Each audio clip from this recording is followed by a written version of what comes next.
नमस्ते। ओह! मैं स्मिता श्रीवास्तव आप सभी का जय बहुत बहुत स्वागत करती हूँ आज के कार्यक्रम भारत महान का विश्व को अवदान। और भारत का जिस तरह से पूरे विश्व को कुछ न कुछ देने का कार्य रहा है, खास तौर पे हमारी जो सभ्यता और संस्कृति है और यहाँ के जो मूलभूत सिद्धांत है, उससे पूरे विश्व का ही कुछ न कुछ कल्याण हुआ है। और आज के इस विषय में रामायण का भारतीय संस्कृति पर प्रभाव, हम लोग निश्चित रूप से रामायण या राम के जब जब जिक्र आता है तो लगता है कि भारतीय संप्रदाय, भारतीय एक भारतीय होने के नाते और यहाँ के हर एक मूल भावना में राम कहीं न कहीं समाये मिलते हैं। जीवन से लेके मरण तक, सुबह से लेकर के रात तक, हर जगह पे। और जितना नाम आपको राम से मिलेगा शायद ही किसी और नाम से मिलेगा। आज बहुत कुछ जानने का भी मौका है, क्योंकि यही एक माहौल भी पूरा बना हुआ है। मंदिर की स्थापना हो चुकी है, प्राण प्रतिष्ठा हो चुकी है, लोगों का आना जाना शुरू हो चुका है। और अभी तक जिसने भी दर्शन किया है वो भी आप कमेंट करके अवश्य हमें बताइए। चलिए आज के इस विषय को हम लोग शुरू करते हैं। और इसके लिए हर बार की तरह इस बार भी हमारे साथ यहाँ पे उपस्थित हैं डॉक्टर रमेश चंद्र कृष्ण जी। बहुत ही आदर और सम्मान के साथ उनका स्वागत करते हैं। जय श्री कृष्ण जय गुरु, जय श्री राम, जय जय सिया हो राम। जय हो जय सिया राम। ओ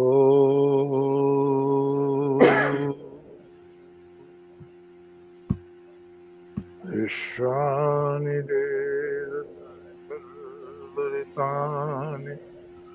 पराजयदत्रम् तन्नवासु ओ शांति शांति।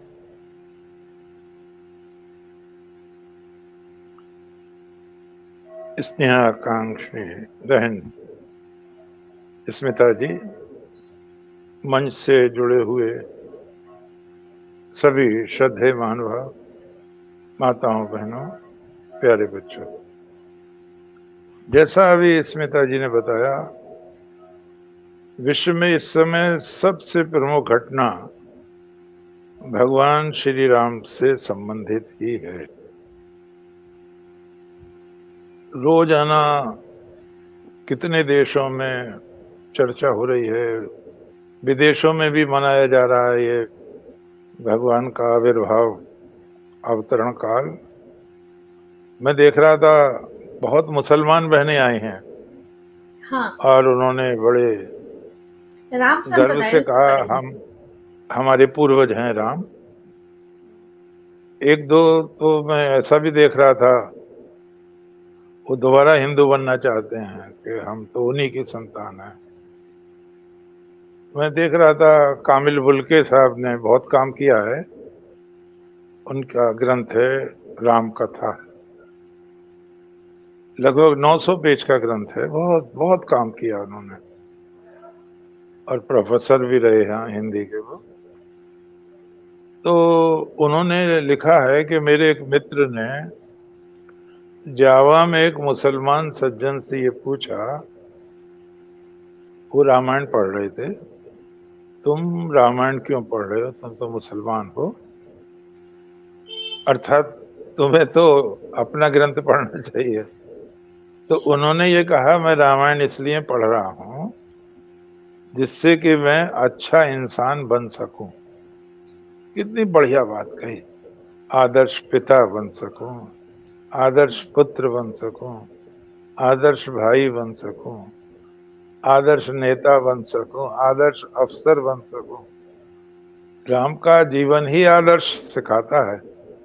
मुझे ध्यान है, कहीं का प्रसंग है ये, जब रामायण आती थी पहली बार सीरियल, तो यहाँ तो सड़कें सूनी हो ही जाती थी, पाकिस्तान में भी सड़कें सूनी हो जाती थी। हाँ, तो वहां उनसे पूछा गया महिलाओं से, तुम क्यों देखती हो रामायण? तो उन्होंने कहा, इसलिए देखते हैं कि हम भगवान से, अल्लाह से बेटा चाहेंगे तो राम जैसा चाहेंगे, औरंगजेब जैसा नहीं चाहेंगे जो बाप को भी कैद कर देता है, भाइयों को मरवा देता है, भतीजों को मरवा देता है, सारे हिंदुस्तान का जीवन नरक बना देता है। तो ये है जादू जो सर पर चढ़कर बोले। इसीलिए महर्षि विष्णुगुप्त जी ने कहा था, हे राम, तुम्हारा वृत्त स्वयं ही काव्य है, कोई कवि बन जाए सहज संभव है, चरित्र ही इतना सुंदर है। कामिल बुल्के जी ने लिखा है कि जितनी भी प्रेम कथाएं हैं या पति पत्नी से संबंधित आख्यान हैं विश्व भर में, तो कोई भी रामायण के पासंग भी नहीं है, सर्वोपरि है ये, इसको कोई स्पर्श भी नहीं कर पाता। और तमाम देशों में उनकी भाषाओं में गई है कहानी। जावा वगैरह में तो वाल्मीकि के मंदिर तक मिले हैं, वाल्मीकि के मंदिर हैं, चर्चा है भगवान की, पढ़ते हैं, रामलीला खेलते हैं, मुस्लिम पात्र भी रामलीला खेलते हैं वहां पर। एक बार ये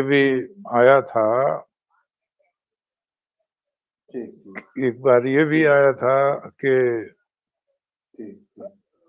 सुकर्णो जी से, राष्ट्रपति जी से पूछा था इंडोनेशिया के,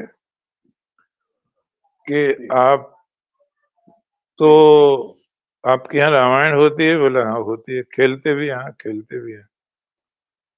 कोई बुला रहा है ना, जाओ। तो बोले क्यों, आप क्यों रामायण से आकर्षित हैं? तो उन्होंने कहा, बताया कि रामायण हमारा ग्रंथ है, पूर्वजों का ग्रंथ है, और हम राम की ही संतान हैं। सुकर्णो जी ने कहा।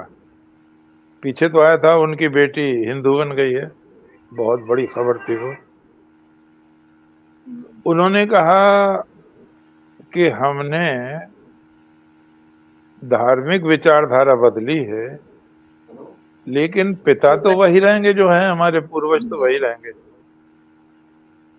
ये गलती भारत के लोग करते हैं। अगर वो विचारधारा तक रहते कोई बात नहीं थी, लेकिन पूर्वज भी वो विदेश से मंगवा रहे हैं, ये घपला हो गया।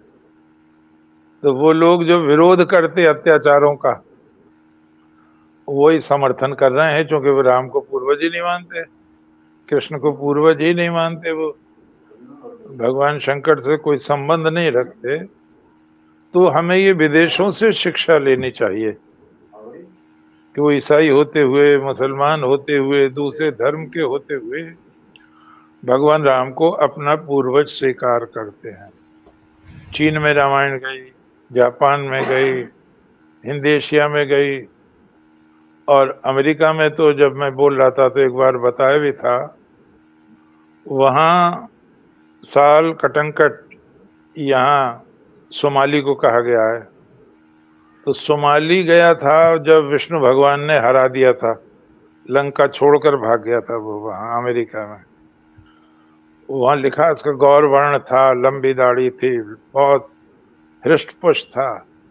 उसने वहाँ के लोगों को खेती करना सिखाया, बड़ा भारी क्रांतिकारी उन्नति हुई, बहुत फला फूला देश, और उसकी देवता के समान वहाँ पूजा होने लगी। तो कुछ समय ऐसा हुआ, कुछ समय बाद उसको अपने देश वापस जाना पड़ा।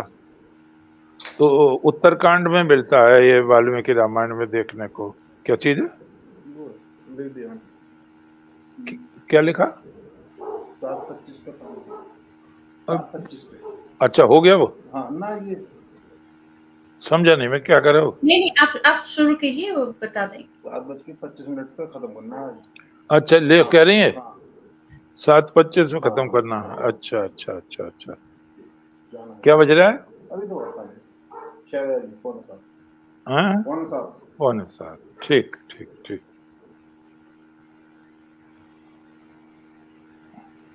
जी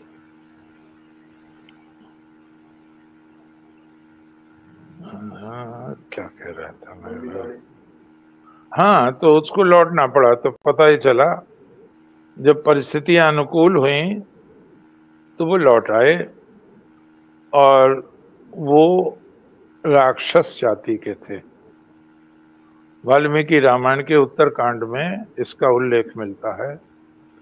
और वहां तो आज भी रेड इंडियंस राम सीतोत्सव मनाते हैं, बहुत जोर शोर से मनाते हैं।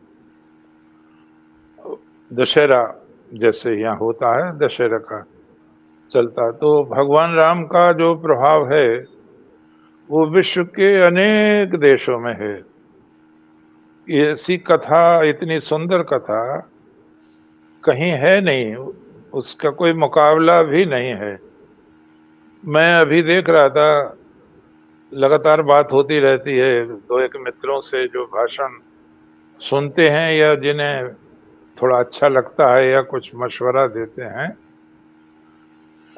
शिवाजी शाही जी हर बार कुछ ना कुछ निर्देश करते हैं, पूछते हैं, प्रसन्नता व्यक्त करते हैं। चातक जी हैं और हैं। तो मैं अभी देख रहा था चातक जी ने एक वो पोस्ट डाली है। एक तरफ भगवान राम बने हुए हैं, दूसरी तरफ भगवान कृष्ण है, साथ साथ खड़े हैं दोनों। और वो अंग्रेजी में लिखा है उन्होंने। तो वो ये कहना चाह रहे हैं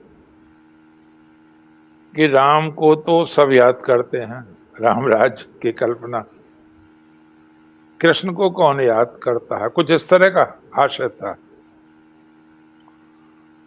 तो मैंने कहा शिवाजी शाही जी से कि कृष्ण कहाँ के राजा थे। तो वो भी चक्कर में पड़ गए। कृष्ण भगवान तो राजा थे ही नहीं कहीं के, ही नहीं। हाँ। भगवान कृष्ण में और श्री राम में मौलिक अंतर है। भगवान कृष्ण किंग मेकर हैं, किंग नहीं है। राजा बनाते हैं, वो राज नहीं करते। ये सबसे बड़ी देन है जो किसी में नहीं है, पूरे विश्व में नहीं मिलेगा कोई ऐसा। किंग बनाते तो हैं, बनते नहीं है। जब कंस को मारा तो लोगों ने कहा राजतंत्र हो गया था, गणतंत्र की जगह गणतंत्र भंग कर दिया था उसने। तो बोले आप राजा बन जाइए, भगवान से कहा।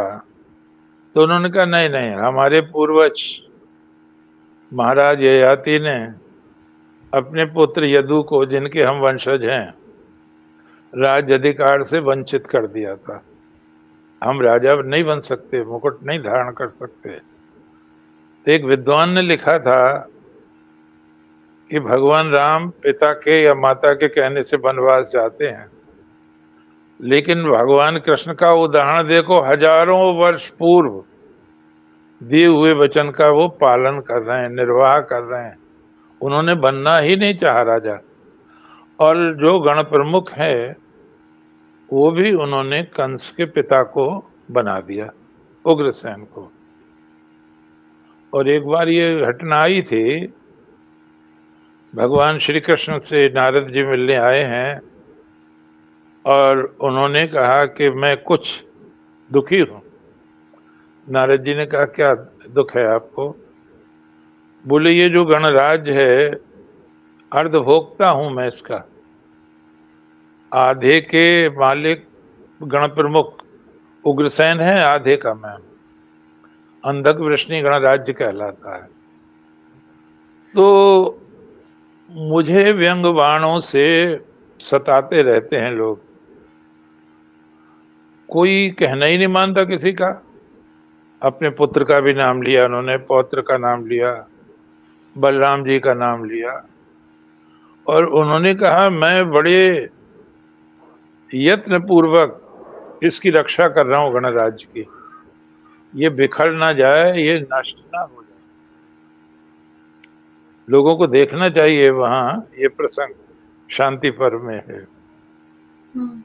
तो नारद जी ने कहा प्रभु, आपत्तियां दो प्रकार की होती हैं, ये शास्त्रों से सीखनी चाहिए चीज।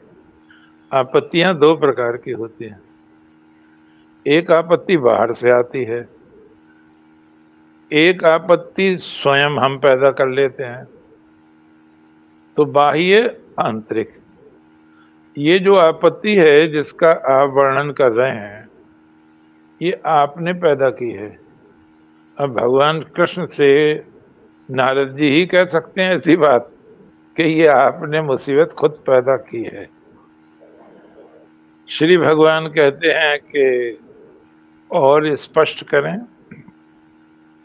तो उन्होंने कहा जब आपने कंस को मार दिया था तो स्वयं सत्ता क्यों नहीं संभाल लिया आपने? उग्रसेन को दे दी, अब आप वापस नहीं ले सकते। उग्रसेन से अब आप सत्ता वापस नहीं ले सकते। किस प्रकार नहीं ले सकते? जैसे वमन किया हुआ, कै किया हुआ न खाया नहीं जा सकता, आप उसको अब ले नहीं सकते। अब तो आप इतना करिए कि जब तक आपका मार्गदर्शन है ये नष्ट ना हो जाए। एक ऐसा शस्त्र बताता हूं मैं जो लोहे का नहीं है, लेकिन उससे जीव उखाड़ लेंगे आप इनके। तब भगवान कहते हैं ऐसा कौन सा शस्त्र है? तो उन्होंने कहा मीठी वाणी बोलते रहिए, चाहे ये जितने कटु वचन कहते रहें, आप मीठी वाणी बोलते रहिए और दान से, दया से, दक्षिणा से, जैसे भी हो सबको संतुष्ट करते रहिए। और नारद जी के शब्द हैं, सीधे रास्ते पर तो हर बैल बोझा ढो लेता है, लेकिन ऊंचे नीचे रास्ते पर हर बैल बोझा नहीं ढो सकता। अर्थात आप समर्थ हैं हर मुसीबत का समाधान करने को। तो मैं शिवाजी से कह रहा था, भगवान कृष्ण तो कहीं के राजा ही नहीं है, उन पर तो ये लगाया ही नहीं जा सकता। दूसरी चीज, शिशुपाल को जहां आपत्ति है अनेक तर्कों की, एक तर्क ये भी है, प्रथम ये राजस्व यज्ञ है, ये राजाओं की सभा है और आपने अग्र पूजा के लिए कृष्ण को चुना है। कृष्ण कहीं के राजा नहीं है, बहुत स्पष्ट कहा। इतनी बात सही है, उसकी माननी पड़ेगी, वकीलों की सी बात है ये। कृष्ण कहीं के राजा नहीं है। अब राजाओं में से अग्र पूजा का अधिकारी नियुक्त करते। एक बड़ी, इस समय मैं देख रहा हूं, बड़ी उथल पुथल मची पड़ी है। कोई वकील साहब हैं, बड़े नाराज होके बोल रहे थे कि राम होता, ऐसे कह रहे होता तो मैं उसे जेल में भिजवा देता, फांसी की सजा करवा देता। उसने शंभूक का वध किया, शंभूक मणि का वध किया और जने क्या क्या अनाप शनाप। तो ये बोलने की क्या आजादी मिली है? हम आजाद हुए, ये अच्छी बात है, लेकिन कुछ भी बक देंगे, कितनी बड़े महापुरुष को हम कुछ भी कह देंगे। तो मुझे फिर फादर कामिल बल्के की बात याद आई। उन्होंने बहुत अध्ययन किया, उन्होंने कहा पहले जो रामायण थी वो 12,000 श्लोक की थी, ये ध्यान देने की चीज है। अब जो है 24,000 श्लोक की है, तो मूल उसमें 12,000 हैं, 12,000 प्रक्षिप्त हैं। एक बात उन्होंने प्रमाण दिए वाल्मीकि रामायण से ही, शूर्पणखा के नाक कान नहीं काटे गए हैं, ये उन्होंने कहा है। ये कुशीलभ मतलब भाट, कथाएं सुनाते रहते थे, तो वो समय समय पर प्रक्षेप कर देते थे, बढ़ा देते थे कथा को, मूल कथा भी सुरक्षित रखते थे, बढ़ा और देते थे उसको। तो वो 24,000 श्लोक पर पहुंच गई। तो उसका प्रमाण दिया है उन्होंने कि नाक कान नहीं काटे। उसका प्रमाण दिया है, जब रावण सीता को हरण कर लाया है तो विभीषण पूछ रहे हैं, राम ने तुम्हारा क्या बिगाड़ा है? अगर ये नाक कान वाली बात होती तो रावण एकदम कहता, तुम्हें नहीं दिख रहा क्या बिगाड़ा है? तुम्हारा क्या बिगाड़ा है? गलती तो तुम्हारी है। मारीच और सुबाहु ने अपनी सीमा का अतिक्रमण करके वहां आक्रमण किया है भगवान राम पर। तो फादर कामिल बोल के कहते हैं, यहीं पकड़ो आप गलती को। ऐसा नहीं हुआ है कि नाक कान काटे गए, नहीं तो विभीषण को एकदम रावण कहता ये बात। दूसरी चीज और दी है उन्होंने कि भगवान राम ने बाली को छिपकर नहीं मारा है। राम कथा मिलती है उनकी, बहुत हाँ। पढ़िए आप, हाँ। बहुत गजब की किताब है। तो उसमें लिखा है ये, जब बाली की मृत्यु हो गई और बानर ये शोक समाचार लेकर आए हैं तारा, तारा पत्नी है तारा से, तो तारा ने उनको डांटा है। तो उन्होंने कहा है, देवी, राम के रूप में साक्षात यमराज ही युद्ध कर रहा था बाली से। जो भी पत्थरों की वर्षा कर रहे थे, वृक्षों की वर्षा कर रहे थे, उसने सबको विदीर्ण कर दिया।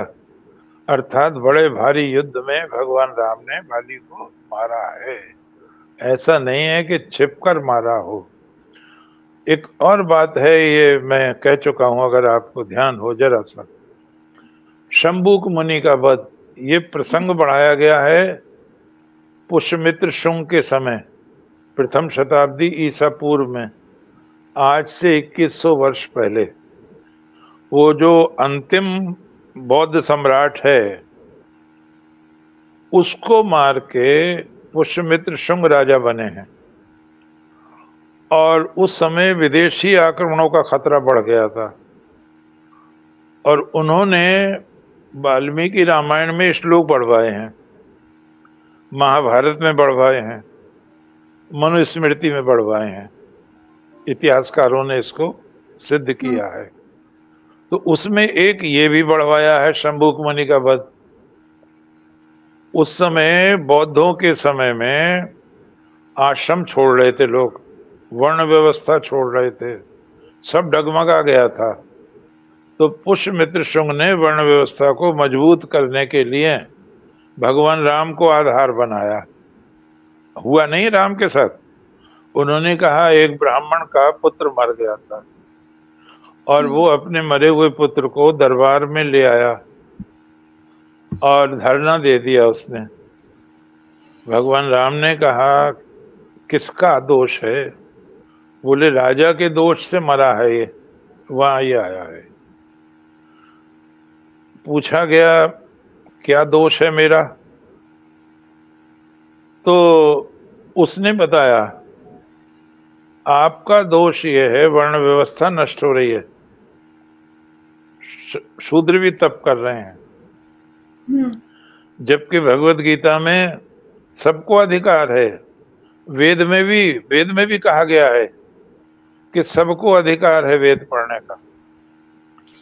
ये उल्टी गंगा बहने लगी, तो भगवान राम से वध कराया जाता है शंभुक मुनि का, जबकि हुआ नहीं है, राम पर आरोपित है ये। अच्छा। मैंने ये भी निवेदन किया था, यहाँ नरेंद्र कोहली जी आए थे, तो मुझे कांट से बुलवाया गया था उनसे प्रश्न करने को, तो और तो किसी ने प्रश्न किया नहीं, तो फिर मैं ही खड़ा हुआ।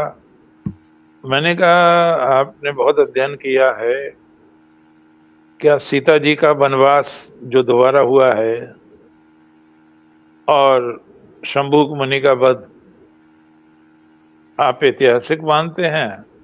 उन्होंने कहा नहीं ये गलत है, जोड़ा गया है। अगर हम इस पे विश्वास करते हैं तो सारी राम कथा उल्टी बहने लगेगी। ये उनके शब्द थे। तो जो प्रक्षेप हुए हैं किसी कारण हुए हैं, उस समय मनुस्मृति में भी प्रक्षेप हुए हैं जिनकी वजह से लोग आज नाराज हैं। तो ये तो पता नहीं कि क्यों हुए हैं उस समय, लेकिन वो उस समय आवश्यकता थी उनकी। तो भगवान राम ने कोई भी ऐसा कार्य नहीं किया है जो एक वीडियो और एक संवाद और मेरे सुनने में आया कि आचार्य रजनीश ओशो की जुबानी एक वृत्तांत का बहुत बार जिक्र आया है कि एक शूद्र ने वेद श्रवण किया तो राजा राम ने उसके कान में पारा डलवा दिया था, पारा गरम करके। ये कहाँ तक रजनीश ने लिखा है? हाँ, हाँ। अरे वो भी ज्यादा महापुरुष, वो भी ज्यादा बड़े महापुरुष बार बार सुन करके थोड़ा सा मुझे थोड़ा नहीं बेवकूफी मन में बैठ गया। बेवकूफी की बातें हैं ये। जो ज्यादा, जब आदमी, इसको कहते हैं इतराना, आपका सम्मान है, वो सम्मान तभी तक है जब आप मर्यादा में रहते हैं। ये सब बातें ठीक नहीं है, ऐसा बिल्कुल भी नहीं है। ये पारा ओरा जो है मनुस्मृति में श्लोक बढ़वाए गए हैं और वो भी प्रक्षेप पे हटा दिए गए हैं। वो आर्य समाज नहीं मानता उनको, कि चूंकि वेद में स्वयं लिखा है कि ये कल्याणी वाणी ब्राह्मण के लिए है, क्षत्रिय के लिए है, वैश्य के लिए है, शूद्र के लिए है, और यहाँ तक कहा है उनके लिए भी है जो बिल्कुल बिना पढ़े लिखे बर्बर हैं, उनके लिए भी है। ये सब बाद में आया है। स्त्री शूद्रो नाधियताम, स्त्री शूद्र वेद नहीं पढ़ सकते, ऐसा पहले नहीं है। अब गार्गी है, हाँ, मैत्रेयी है, वेद की ऋचाएं अपाला है, घोषा है, विश्वारा है, ये वेद की बड़ी बड़ी ऋषिकाएं हैं। तो ये हमें देखना चाहिए, हजारों लाखों वर्ष की संस्कृति है, बड़े मोड़ों से गुजरी है, और कहाँ क्यों ऐसा हो गया है ये उसको देखना पड़ेगा। एक बात मैं और कहूँ थोड़ी सी, चातक जी के लिए। चातक जी को या मुझे और आपको तुलना नहीं करनी चाहिए भगवान राम और भगवान कृष्ण की, क्योंकि हमारी संस्कृति इन्हीं पर आधारित है। और मैंने पहले भी निवेदन किया था, जहां राम का काम समाप्त होता है वहां कृष्ण का प्रारंभ होता है। रामायण का अर्थ है राम का अयन, उत्तर से दक्षिण की ओर यात्रा करके जोड़ देना भारत को, लंका तक जोड़ देना, ऊपर से हिमालय से। फिर भगवान कृष्ण की यात्रा प्रारंभ होती है पूर्व से पश्चिम को जोड़ देना। आप देखो द्वारका वगैरह बड़े गौर से देखो, अर्जुन का विवाह मणिपुर में होता है। ये सारी घटनाएं इस बात को याद दिलाती हैं, और वो जरासंध को हटवाते हैं वहां से। तो वो विपिन चंद्र पाल जी ने लिखा है कि जहां तक हम अध्ययन करते हैं, भारतवर्ष की आत्मा श्री कृष्ण है। उन्होंने लिखा है भारतवर्ष की आत्मा श्री कृष्ण है, और ऐतिहासिक महापुरुषों में सबसे पहले वे ही महापुरुष हैं जिन्होंने सारे राष्ट्र का एकीकरण किया है। उनको प्रणाम करो, उन्होंने बहुत बड़ा काम किया है। और फिर उन्होंने कहा, एक बहुत बड़े विद्वान हैं मंगलदेव शास्त्री जी, उन्होंने कहा कृष्ण भगवान ने इतना बड़ा काम किया है। कोई समय था शूद्रों को नहीं पढ़ने दिया जाएगा वेद, स्त्रियों को नहीं पढ़ने दिया जाएगा। भगवान श्री कृष्ण ही प्रथम महापुरुष हैं जिन्होंने कहा कितना ही गिरा हुआ हो, कितना ही चरित्रहीन व्यक्ति हो, जो भी मेरी शरण में आ जाएगा वो पवित्र हो जाएगा, पवित्र हो जाएगा। वो सबको अधिकार है। और उन्होंने गीता में सबके लिए द्वार खोल दिया है। तो भगवान राम का जो कार्य है वो अलग है, भगवान कृष्ण का कार्य अलग है। भगवान राम की तुलना दी जाती है रेल की पटरी से। रेल पटरी पे ही तो चलेगी, लेकिन कृष्ण स्वयं पटरी बनाते हैं, स्वयं रास्ता बनाते हैं श्री कृष्ण। दोनों में कभी कभी लेंगे इस बात को, क्या क्या देन है, क्या क्या अंतर है। और राम की जगह कृष्ण होते तो क्या करते, कृष्ण की जगह राम होते तो क्या करते। यहाँ हम अपने मूल विषय पर आए लौटकर। तो वहां मैं पढ़ रहा था, बहुत बड़ा वर्क है शांति कुमार नानू राम व्यास जी का। शिवाजी भी मुझसे पूछ रहे थे कि आपने वो ग्रंथ पढ़ा है? मैंने कहा हाँ, खूब पढ़ा है। तो उसमें जरा जरा सी चीज दिखाई गई है, दो भागों में है वो, रामायण कालीन समाज और रामायण कालीन संस्कृति। तो एक तो ये दिखाया गया है कि अयोध्या में कोई भी व्यक्ति बिना पढ़ा नहीं था। ये एक जानने की चीज है कि कोई भी निरक्षर नहीं था अयोध्या में। और दूसरी चीज, जो सीता जी हैं वो विदुषी हैं।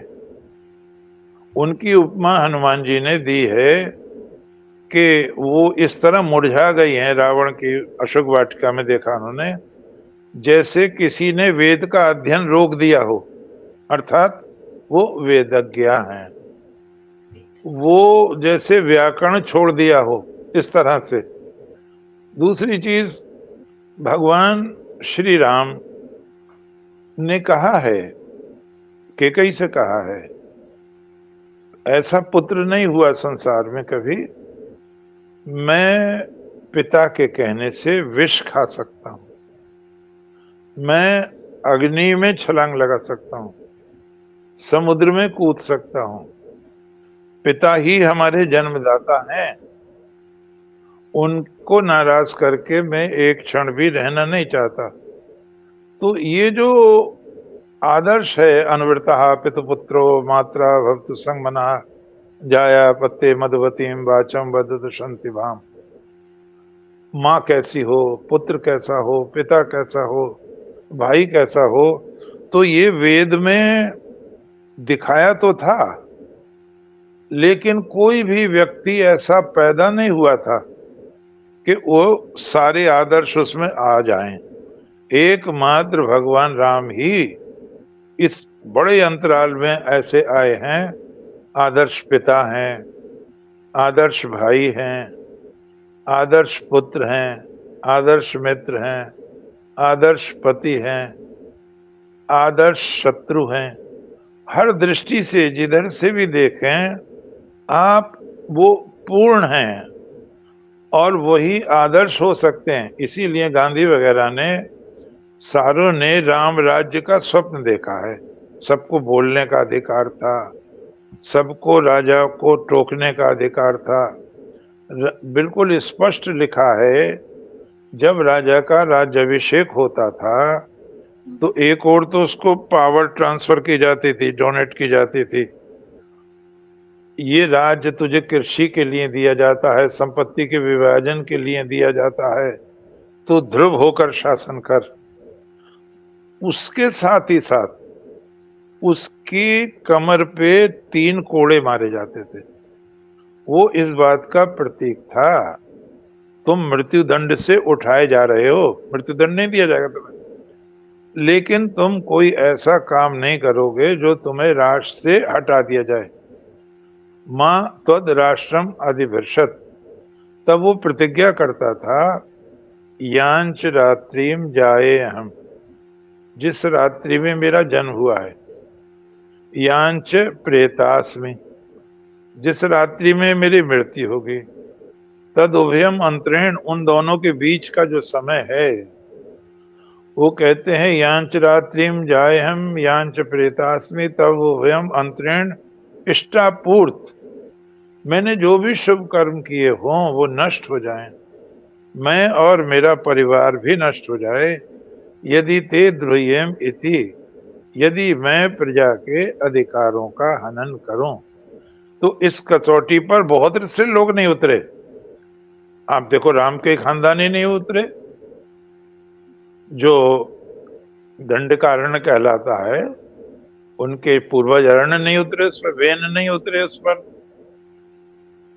उनका उनसे नहीं पालन किया गया। इधर भी कई राजा इस तरह के हैं, जैसे कंस है और लोग हैं। तो वो ये जो आदर्श है राजा का, इस आदर्श को, इस पर कसौटी पर खरा उतरना ये बहुत कठिन था। तो भगवान राम ही संसार के प्रथम मानव हैं जो इस आदर्श पर खरे उतरे हैं। कोई भी व्यक्ति, किसी में कोई गुण था तो कोई अवगुण था। जैसे हम लक्ष्मण को ही देखते हैं, लक्ष्मण में जरूरत से ज्यादा गुस्सा है, बार बार गुस्सा हो जाते हैं। रामचंद्र जी मना करते हैं, किसी को वो कटु वचन नहीं कहते। रामचंद्र जी किसी का दोष नहीं देखते। कोई उपकार करता है तो वो कृतज्ञता याद रखते हैं। वो बताया है उन्होंने, नारद जी ने वाल्मीकि जी को, कि उनका मुख सुंदर है, उनके नेत्र सुंदर हैं, उनकी वाणी सधी हुई है, वो वेद वेदांग संपन्न है, जैसे नदियां समुद्र की ओर चलती हैं, उन्हें विद्वान घेरे रहते हैं, उनका समय शास्त्र श्रवण में जाता है, कोई भी दुर्गुण उनमें नहीं है। हाँ, और वो शासक के रूप में जो दुष्ट हैं उनके लिए वो यमराज के समान है, काल के समान है, क्षमा में वो पृथ्वी के समान है, गंभीरता में वो समुद्र के समान है, धैर्य में वो हिमालय के समान है। तो ये जो भगवान राम का भव्य मंदिर बना है, इसके माध्यम से रामचरित्र जीवित हो गया है, वो चर्चाएं जीवित हो गई हैं। वाल्मीकि रामायण मूर्त हो उठी है, रामचरितमानस मूर्त हो उठा है सारे संसार में। और वो इस बात का भी प्रमाण है कि एकमात्र धर्म है ये भारत का, जिसने सबको साधा है, जिसमें असहिष्णुता नहीं है, जिसमें असमानता नहीं है, जो शत्रु से भी प्रेम करता है। कहीं भी इतनी बड़ी सहिष्णुता आपको नहीं मिलेगी। यहीं पर आप देखो 500 वर्ष बाद ये समय आया है, ना लड़ाई करी है, न दंगा करा है, न जीना दुश्वार करा है। बहुत बलिदान हुए हैं बीच बीच में, और स्वतंत्र भारत में भी जब इसको असंभव कर दिया गया तो स्वतंत्रता की लड़ाई के लिए कितनी लंबा इंतजार करना पड़ा है, ये सारे संसार को सीख लेनी चाहिए।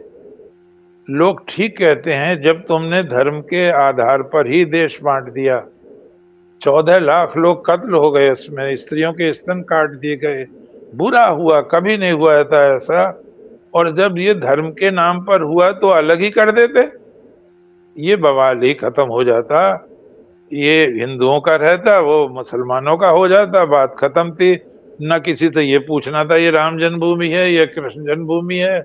ये जब जब तुम्हारे यहाँ लिखा हुआ है कि उनको प्रताड़ित करके ऐसा किया है, इसीलिए ये कहा गया है कि हमारे यहाँ जितनी सहनशीलता है इतनी संसार में किसी भी धर्म में नहीं है।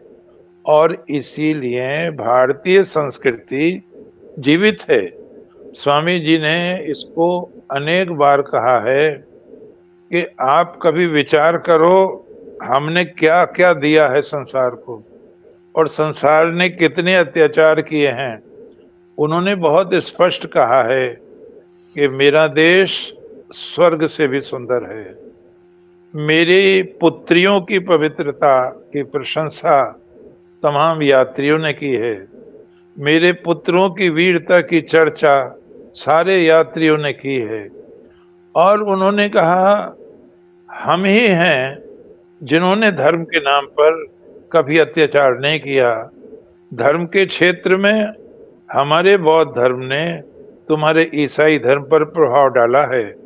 जहां जहां बौद्ध धर्म शुरू हुआ है वहीं वहीं ईसाइयत पनपी है।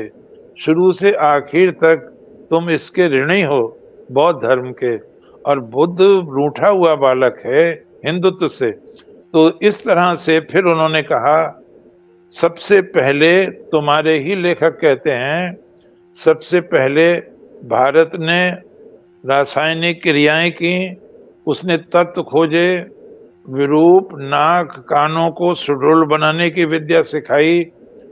उसने गणित के क्षेत्र में बीज गणित है, मिश्र गणित है, अंक गणित है, इसमें क्रांतिकारी परिवर्तन किए हैं। आयुर्वेद में चरम सीमा पर पहुंचा है। और चौसर जिसको आप शतरंज कहते हैं उसका आविष्कार है। जब सारा संसार नंगा था, हम ही ने कपास बोई है, हम ही ने सूत काता है, हम ही ने वस्त्र बुना है, हम ही ने सारे संसार के नंगे जिस्म को ढका है। हमने ही सारे संसार को ज्ञान विज्ञान से तृप्त किया है। वेदों जैसा उपदेश कहीं नहीं है, गीता जैसा ग्रंथ कहीं नहीं है, भगवान श्री कृष्ण जैसा जगत गुरु कहीं भी नहीं है। और उन्होंने कहा आप इसको बड़े ध्यान से देखें।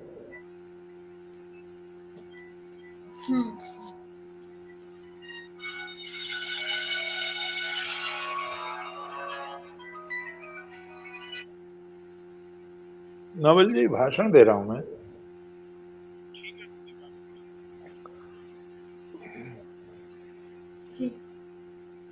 तो इसमें स्वामी जी ने कहा कि जहां जहां हमने लोगों को सभ्य किया है, ये गणित हमारी देन है, ये सभ्यता हमारी देन है, लेकिन जैसे वसंतवल्लोक हितम चरंतम, वसंत ऋतु सबको पुष्पित पल्लवित कर जाती है, ओस की बूंद जैसे शांति दे जाती है, उसी प्रकार से हमने जो मानवता का कल्याण किया है, बिना अत्याचार के, बिना शोर शराबे के किया है। इसीलिए स्वामी जी बार बार कहते थे कि जब कोई नहीं था, भगवान कृष्ण प्रथम व्यक्ति थे जिसने सारे संसार के सभी जातियों के, सभी धर्मों के लिए द्वार खोला था धर्म का। स्वर्ग की कल्पना तो हुई है लोगों में, मोक्ष की कल्पना केवल भारत की देन है, ये कल्पना कहीं भी नहीं है। इसीलिए बार बार हम इस बात को कहेंगे, समाप्त करेंगे आज। वो कहते हैं कि मुझे गर्व है, मैं उस धर्म का अनुयायी हूं जिसने प्यार बांटा है, सहिष्णुता बांटी है, मुसलमानों के लिए मस्जिदें बनवाई हैं, ईसाइयों के लिए गिरजाघर बनवाए हैं। मुझे गर्व है, जब जब किसी भी धर्म, किसी भी सभ्यता पर संकट आया है, उत्पीड़न हुआ है, वो हमारे यहाँ आए हैं, हमने उनको शरण दी है। वो चाहे पारसी हो, चाहे यहूदी हो, हमें बचपन से माँ की घुट्टी के साथ पिलाया जाता है, एकम सद विप्रा बहुधा वदंती। वो परमात्मा तो एक ही है, वो सत्य तो एक ही है, उसे प्राप्त करने के अनेक साधन हैं। हमें बच्चेपन से बताया जाता है, जिस तरह टेढ़े मेढ़े रास्ते से नदियां जाकर समुद्र में विलीन हो जाती हैं, आप किसी भी रूप में परमात्मा को भजें, परमात्मा आपको स्वीकार कर लेता है। भगवान कृष्ण ने आश्वासन दिया है, ये यथा माम प्रपद्यन्ते तांस तथे भजाम्यहम् मम वर्तमान वर्तन्ते मनुष्यः पार्थ सर्वशः। धर्म के नाम पर, ग्रंथ के नाम पर लोगों ने असंख्य अत्याचार किए हैं, कट्टरता का परिचय दिया है, बच्चों को कत्ल किया है, दीवारों में चुनवाया है, बलात्कार किए हैं, देश के देश लूटे हैं, सभ्यताओं को नरक के गर्त में ढकेल दिया है। यदि ये आसुरी विपदाएं न होती तो धरती स्वर्ग से भी सुंदर होती। भारत का संदेश है, सर्वे भवन्तु सुखिनः, सर्वे सन्तु निरामया, सर्वे भद्राणि पश्यन्तु माँ कश्चित् दुख भाग भवेत्। रामायण का भी यह संदेश है, भगवान राम का भी यह संदेश है कि मैं स्वर्ग का संदेश नहीं लाया हूं, मैं धरती को ही स्वर्ग बनाने आया हूं। आज कहीं जाना है स्मिता जी को, तो मैं यहीं वाणी को विराम देता हूं। एक प्रश्न ओम है देव शांति प्रश्न है। अंतरिक्ष शांति पृथ्वी शांतिराप शांतिरौषधयः शांति वनस्पतयः शांतिर्विश्वे देव शांति ब्रह्म शांति सर्वगं शांति शांतिरेव शांति सामा शांतिरेधि। ओम शांति। धन्यवाद सबको। गुरु जी, एक प्रश्न है, उस प्रश्न के साथ ही हम लोग आज यहाँ पे समापन करेंगे, भले ही इस प्रश्न का उत्तर अगली बार लेकर के आए। और कुछ कमेंट्स हैं, मैं उनको भी यहाँ पे लेना चाहूंगी, इसमें सम्मिलित। प्रश्न मेरे मन में बहुत दिनों से है, भक्ति आंदोलन को जब से मैंने पढ़ा है तब से, कि भक्ति आंदोलन जब हमारे भारत में कोई भी आक्रांता नहीं थी, कहीं विदेशी आक्रमण नहीं हुआ था, उस समय भी अलवर और नैनार, मतलब शैव मत को मानने वाले और वैष्णव मत को मानने वालों, दक्षिण भारत के लोग, दक्षिण भारत में जिस तरह का युद्ध और विरोध चलता था, वो अपने आप में एक बहुत बड़ा प्रश्न चिन्ह हमारे ऊपर भी खड़ा करता है। मैं इसको बहुत ही बृहद रूप से आपके द्वारा ही समझना चाहूंगी, और मुझे लगता है कि जितने भी पढ़ा होगा मन में कहीं ना कहीं कुछ संशय चलते रहते हैं। तो और साथ में आज जो हमारे साथ जो कमेंट्स के रूप में यहाँ पे लोग भी जुड़े रहे, उनमें हैं कीर्तन त्रिपाठी जी, आपको प्रणाम कह रहे हैं। सविता नमस्कार करता हूँ मैं भी प्रणाम कह रही हैं। त्रिपाठी जी को मैं भी प्रणाम करता हूँ। त्रिपाठी जी प्रणाम। और रजनीश पांडे चिल्लू पार से वो जुड़े रहे, आपको प्रणाम कह रहे हैं, सादर अभिवादन कह रहे हैं। प्रमोद मिश्र निर्मल जी हमारे साथ यहाँ पे उपस्थित रहे, वो भी आपको प्रणाम कह रहे हैं। जय। कीर्तन त्रिपाठी जी कहते हैं कि भिलनी का जूठा बेर खाने वाले राम किसी के लिए निर्दयी कैसे हो सकते हैं, ओशो महान दार्शनिक थे। यह सच है कि तुलसीदास जी ने लिखा है, को नहीं ऐसा जन्मा जगमाही, प्रभुता पाई जाहि मद नहीं। बहुत बढ़िया, बहुत बढ़िया। ओशो भी अहंकार से अछूते नहीं रहे, इसलिए अहंकार बस उन्होंने कई विवादित बयान दिए। अब भिलनी के जूठे बेर खाने का जो ये वृतांत है, इस पे भी एक प्रश्न चिन्ह है कि ये वृतांत कितना सही है, कितना गलत है, इसके बारे में भी मैं आपसे जानना चाहूंगी। और रवि ऋषि जी हमारे साथ यहाँ पे उपस्थित हैं, बेहतरीन साहित्यकार हैं और आपको प्रणाम कह रहे हैं। और साथ ही कह रहे हैं कि ज्यादातर देशों ने नफरत बांटी है, हथियार दिए, पर हमने दुनिया को पावन रिश्तों का त्योहार दिए। निश्चित रूप से कीर्तन त्रिपाठी जी कहते हैं कि श्री राम जी नरोत्तम एवं जबकि श्री कृष्ण जी ने स्वयं को नारायण बताया है। हाँ। तो ये अब मैं थोड़ा सा देखूं, ये जो है श्री भगवान ने अपने को राम ही कहा है, श्री कृष्ण भगवान ने। जहां विभूति वर्णन है 10वें अध्याय में, उन्होंने कहा कि रामः शस्त्र भृतामहम्, शस्त्रधारियों में मैं राम हूं।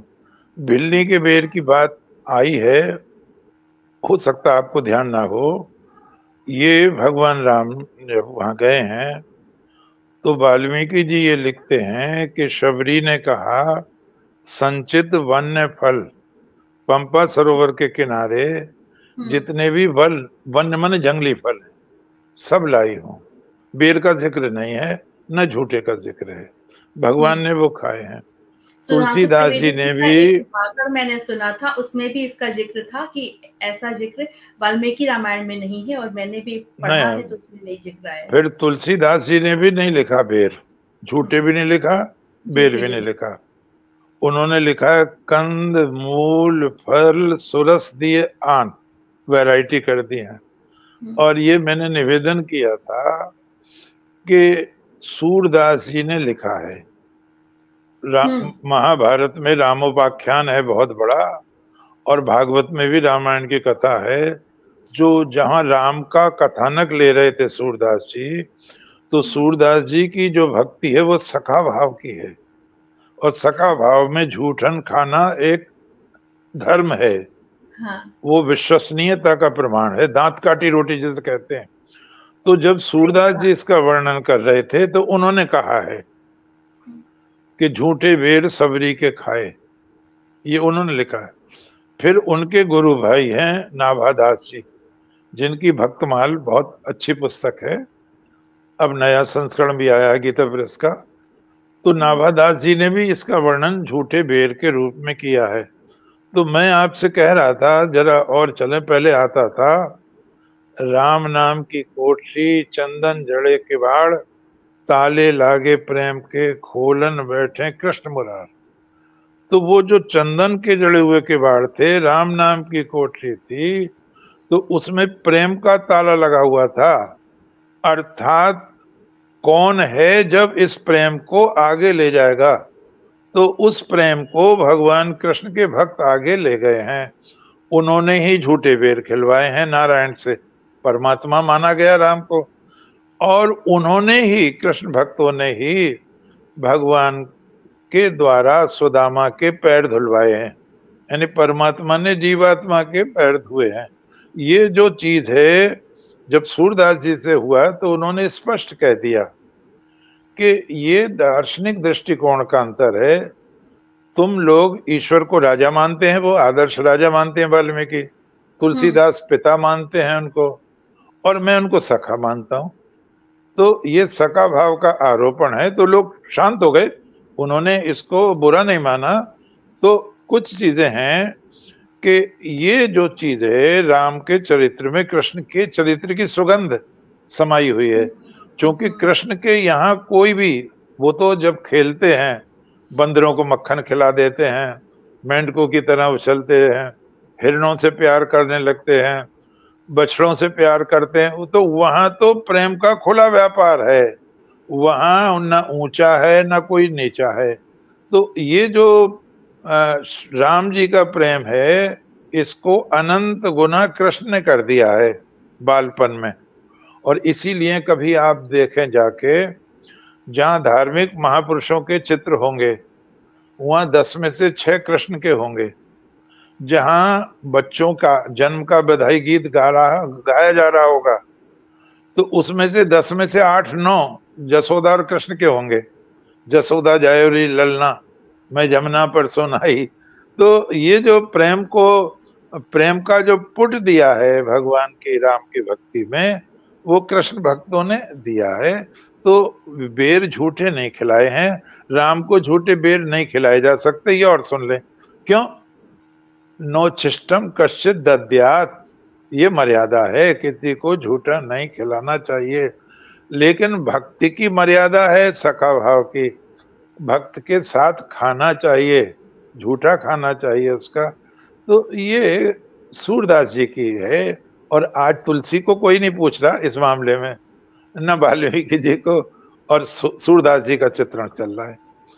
तो एक तो ये। अच्छा, जो दक्षिण भारत के संत हैं, कवि हैं, बहुत बड़े कवि हैं, उन पर हम एक बार पूरा व्याख्यान नहीं देंगे, और उसमें भी देवी अंडाल को लेंगे, जो इनसे भी पहले हैं, मीरा से, और भगवान कृष्ण को ही पति माना है, जिन्होंने अपना विवाह ही नहीं कराया है। मैंने अभी एक तैयार किया है जिसमें इन्हें नहीं घुसने दिया राहुल गांधी को।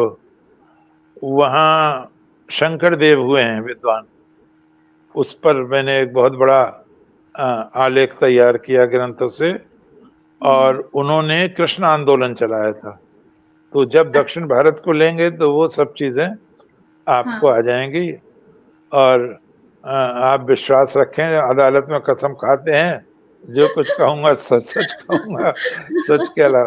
कीर्तन त्रिपाठी जी को विशेष धन्यवाद है, बहुत उत्साहवर्धन करते हैं, बहुत उत्साहवर्धन करते हैं। बहुत बहुत ऐसे लोगों का जो मेरे प्रणाम है, मैं बार बार उनको प्रणाम करता हूँ। क्या बात है कीर्तन जी, अगर आप सुन रहे हैं तो निश्चित ही आप, मैं क्या कहूँ, बस चलिए, निश्चित रूप से हम लोग अगली बार जब जुड़ेंगे तो जैसा गुरुजी ने कहा कि सब कुछ सच कहेंगे। हालांकि वो हमेशा ही सच कहते हैं, और बहुत सारे ऐसे भी सच कहते हैं जिस सच का हमें पता ही नहीं होता कि ये, हम तो जिसको सच मान के चलते हैं, बहुत सारी कथाएं चल रही होती हैं, घूम रही होती हैं हमारे इर्द गिर्द आसपास में, हमने उसको ही सच मान लिया, क्योंकि सबने, किसी ने भी ठीक से पढ़ा नहीं है, इंक्लूडिंग मी। मतलब मैं स्वयं को भी उसमें रखती हूँ। लेकिन जब से ये सारे एपिसोड शुरू हुए हैं पिछले 2.5-3 साल से, लगभग मुझे इतने सारे चीजों का पता चला कि मैं खुद आश्चर्य में पड़ गई कि हमें तो ये पता ही नहीं था, हम तो इसको सच मानते थे। और वो सारी भ्रांतियां टूटती हैं ऐसे ही विद्वान के साथ में। और इसी बात की वजह से हम लोगों ने ये कार्यक्रम शुरू किया है। और कीर्तन त्रिपाठी जी कहते हैं ये आपका बड़प्पन है आदरणीय, निश्चित बड़े हैं तो बड़प्पन है।